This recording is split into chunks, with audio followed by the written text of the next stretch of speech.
Hi friends, welcome to easy tasty kitchen. അപ്പോഴേ നമുക്കിന്ന് ചോറിൻ്റെ ഒക്കെ കൂടെ കഴിക്കാൻ പറ്റിയ നല്ല നാടൻ കറിയായിട്ടുള്ള നമ്മുടെ ഉള്ളിത്തേൽ ഉണ്ടാക്കിയാലോ.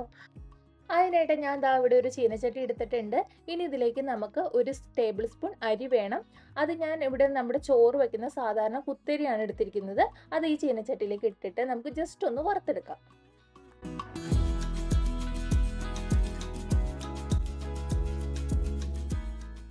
അങ്ങനെ അരിയുടെ കളറൊക്കെ ചെറുതായിട്ടൊന്ന് മാറി വന്നിട്ടുണ്ട്. ഒരുപാട് അങ്ങോട്ട് അരി വെന്ത് പോവണ്ട, നമുക്ക് തേങ്ങ ഒപ്പിട്ട് വറുത്തെടുക്കാനുള്ളതാണല്ലോ.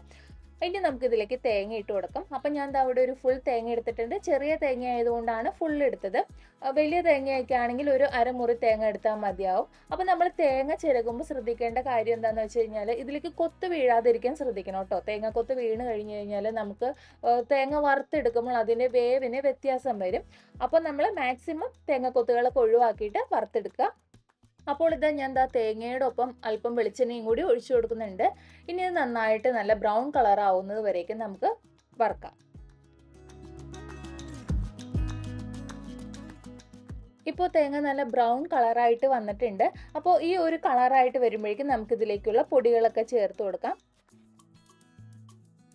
ആദ്യം തന്നെ മല്ലിപ്പൊടിയാണ് ചേർത്ത് കൊടുക്കുന്നത്. മല്ലിപ്പൊടി ഒരു 3 ടേബിൾ സ്പൂൺ ഇട്ട് കൊടുക്കുന്നുണ്ട്. പിന്നെ 1 ടീസ്പൂൺ മഞ്ഞൾപ്പൊടിയും 2 ടേബിൾ സ്പൂൺ സാധാരണ എരിവുള്ള മുളക് പൊടിയാണ് ചേർത്ത് കൊടുക്കുന്നത്. ഞാൻ എപ്പോഴും പറയുന്നത് പോലെ തന്നെ പൊടികളൊക്കെ ചേർത്ത് കൊടുക്കുമ്പോൾ ലോ ഫ്ലെയിം ആക്കി വെച്ചിട്ട് വേണം കേട്ടോ ചേർത്ത് കൊടുക്കാനായിട്ട്, അല്ലെങ്കിൽ പെട്ടെന്ന് കരിഞ്ഞു പോകാനുള്ള ചാൻസ് ഉണ്ട്.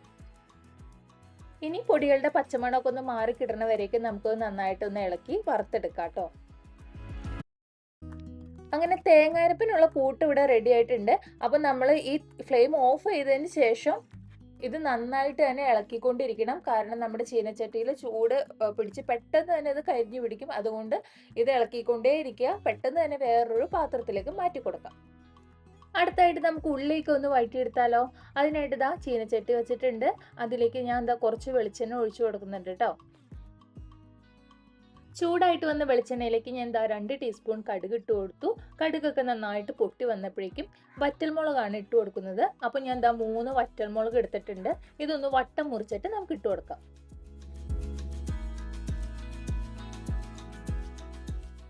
പിന്നെ ഒരു 3 തണ്ട് കറിവേപ്പില ഇട്ട് കൊടുത്തിട്ടുണ്ട്. അതിനുശേഷം തേങ്ങയാണ് ഇട്ട് കൊടുക്കാനായിട്ട് പോകുന്നത്. ഇത് ഒരു ചെറിയ കഷ്ണം തേങ്ങ ഒന്ന് കൊത്തി അരിഞ്ഞ് എടുത്തിട്ടുണ്ട്. ഇതാ കണ്ടോ, എൻ്റെ കയ്യിൽ ഒരു വാളം തേങ്ങയുണ്ട്. ഇത് നമുക്ക് ഇതിലേക്ക് ഇട്ട് കൊടുക്കാം. എന്നിട്ട് തേങ്ങ നന്നായിട്ടൊന്ന് വറുത്തെടുക്കാം.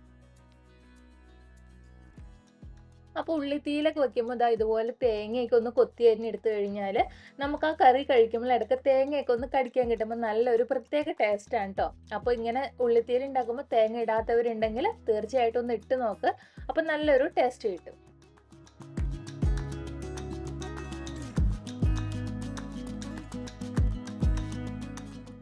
ഇപ്പോൾ നമ്മുടെ തേങ്ങയുടെ കളറൊക്കെ ഒന്ന് ചെറുതായിട്ട് മാറി വന്നിട്ടുണ്ട്. ഇനി നമുക്കിതിലേക്ക് അരിഞ്ഞു വെച്ചിരിക്കുന്ന ചെറിയ ഉള്ളിയും കൂടി ചേർത്ത് കൊടുക്കാം. ഇതൊരു 200-250 ഗ്രാമോളം ഉള്ളിയുണ്ട്. ഇത് നമുക്കിതിലേക്ക് ഇട്ട് കൊടുക്കാം.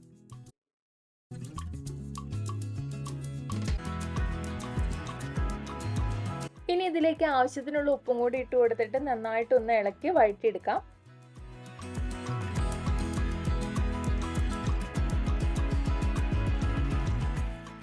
അപ്പോൾ ഇതാ നമ്മുടെ ഉള്ളിയൊക്കെ നന്നായിട്ട് വഴന്ന് കളറൊക്കെ മാറി വന്നിട്ടുണ്ട്. ഇനി നമുക്ക് നേരത്തെ റെഡിയാക്കി വെച്ചിട്ടുള്ള നമ്മുടെ അരപ്പ് കൂടി ഇതിലേക്ക് ഒഴിച്ചു കൊടുക്കാം. അപ്പം ഞാൻ ഒട്ടും തന്നെ വെള്ളം ചേർക്കാതെയാണ് കേട്ടോ അരച്ചത്.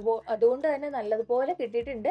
തേങ്ങ വറുത്തരയ്ക്കുമ്പോൾ നമ്മൾ വെള്ളമൊന്നും ചേർക്കാതെ വേണോട്ടോ അരയ്ക്കാൻ. അതൊക്കെ എല്ലാവർക്കും അറിയാവുന്ന കാര്യമായിരിക്കും. എന്നാലും ഞാൻ ജസ്റ്റ് ഒന്ന് പറഞ്ഞതേ ഉള്ളൂ. അപ്പോൾ നമുക്ക് തേങ്ങ അരപ്പ് ഇട്ട് കൊടുത്തതിന് ശേഷം നന്നായിട്ടൊന്ന് ഇളക്കി മിക്സ് ആക്കി എടുക്കാം.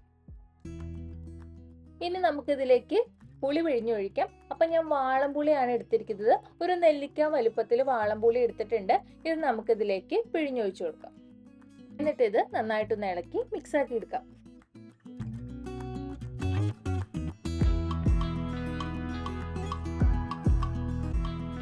അപ്പോൾ എനിക്ക് കറികൾക്കൊന്നും ഒരുപാട് പുളി ഇഷ്ടമല്ലാത്തത് കൊണ്ടാണ് കേട്ടോ ഞാൻ വളരെ കുറച്ച് മാത്രം പുളി ചേർത്ത് കൊടുത്തത്. അപ്പോൾ അവരവരുടെ ഇഷ്ടത്തിനനുസരിച്ച് പുളിയൊക്കെ ചേർത്ത് കൊടുക്കാം. പിന്നെ ചൂടുള്ള വെള്ളമാണ് ഒഴിച്ചു കൊടുത്തത്.